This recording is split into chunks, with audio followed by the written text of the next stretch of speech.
আউযু বিল্লাহি মিনাশ শাইতানির রাজিম বিসমিল্লাহির রহমানির রহিম নুনাজ্জিলুল কুরআনি মা হুয়া শিফাহ ওয়া রাহমাতুল লিল আলামিন। সকল প্রশংসা সেই রব্বুল আলামিনের, যে রব্বুল আলামিন আমাকে এবং সকল মানুষকে সৃষ্টি করেছে। সেই রব্বুল আলামিনের প্রতি শুকরিয়া করি। যতদিন হায়াত রয়েছে, যতদিন আল্লাহ তাআলা হায়াত দিয়েছে, ততদিন সেই রব্বুল আলামিনের প্রতি কৃতজ্ঞতা স্বীকার করি এবং সকলকেই কৃতজ্ঞতা স্বীকার করার জন্য অনুরোধ করছি যে আল্লাহ তাআলা আপনাকে হায়াত দিয়েছে, সেই আল্লাহ তাআলার গোলামি করেন এবং আল্লাহ তাআলার কাছে আপনার ইমানকে বিলিয়ে দেন। আসেন তাহলে আজকে যে বিষয়টি নিয়ে আসি, এটি একটি রাজমোহনী তাবিজ।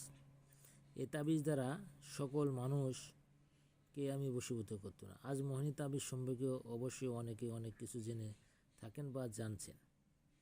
চোখের দৃষ্টি হলে সে আপনার বশীভূত হবে, অন্যায় কাজে নিষেধ। এই তসবিটি অবশ্যই আপনি সঠিকভাবে দেখতে পাচ্ছেন। এই তসবিটি কীভাবে করবেন, এই নুস্খাটা।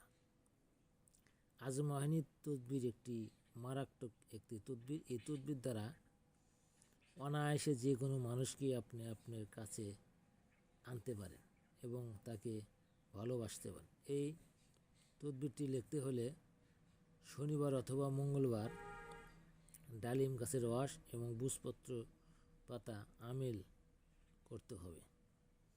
এটা যখন আপনি সুন্দর করে এই কাজটি করবেন, তখন আপনাকে পাক পবিত্র হতে হবে। পাক পবিত্র হয়ে অজু করে সুন্দর করে নিচে যে নস্কাটা দেখতেছেন, যে তদবিরটা, এটা আপনার ডালিমের রস দিয়ে ভূষপত্র পাতার মধ্যে কালি বানিয়ে লিখতে হবে।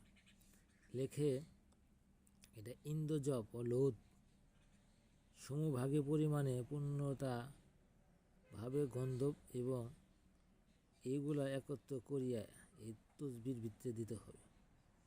তাবিজের ভিতরে দিয়ে আপনি এটা আপনার কাছে ভরে রেখে দিবেন এবং আপনি ডান হাতে ব্যবহার করবেন। যে মহিলা তার স্বামী বা অন্যকে বাধ্য করবে, সে তার বাম হাতে ব্যবহার করে আপনি তার সাথে দেখা করবেন। দেখার ফলে আপনি আজমোহনী তাবিজের গুণাগুণ বুঝতে পারবেন এবং দেখতে পারবেন। আমি যেভাবে বললাম, ইনশাল্লাহ আশা করি ওইভাবে করার চেষ্টা করবেন, তাহলে আপনার কাজগুলো সঠিকভাবে হবে।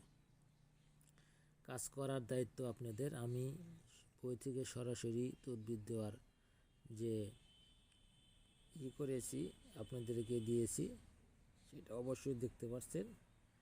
আর লেখাগুলো অবশ্যই পুষ্ট রয়েছে, লেখা লিখতে যেন কোনো ভুল না হয়। আপনি নিজে না পারলে আপনার পাশের বাড়িতে ইমাম অথবা মসজিদ মাদ্রাসা যে ইমাম রয়েছে, তাদের দিয়ে লিখিয়ে আপনি ওই দ্রব্যগুলো গোপন রেখে আপনি নিজে ভরে ব্যবহার করতে পারেন। সর্বোচ্চ নস্কাটা তার কাছ থেকে লিখে নিতে পারেন। যারা আমার চ্যানেলটি সাবস্ক্রাইব করেন না, সাবস্ক্রাইব করুন এবং তদবির ভালো ভিডিও পেতে চাইলে চ্যানেলের সাথে। আসসালামু আলাইকুম। সকলেই ভালো থাকেন। যারা কাজ করাতে চান, কাজ করাতে পারেন। সে ইমো নাম্বার এবং দেওয়া রয়েছে, এই ইমো নাম্বারে যোগাযোগ করতে পারেন। আসসালামু আলাইকুম। সকলে ভালো থাকবেন। আমিও ভালো আছি, আপনাদের জন্য দোয়া করি। আর এই কাজগুলো করার আগে অবশ্যই আপনাকে হালাল পন্থায় বেছে নিতে হবে, যাতে আপনি হালাল কাজের জন্য করতে পারেন। কোনো অন্যায় কাজে এই কাজটি করলে কিন্তু হবে না এবং কাজ করার আগে অবশ্যই আপনাকে ইজাজত নিতে হবে। আর কাজ সঠিক না হলে কোনো ফল আসবে না। আমি আবারও বলতেছি, এটা হালাল পন্থার জন্য প্রযোজ্য। হালাল পন্থা ছাড়া এই কাজ কোনোভাবে আপনি ফল দিবে না। আসসালামু আলাইকুম।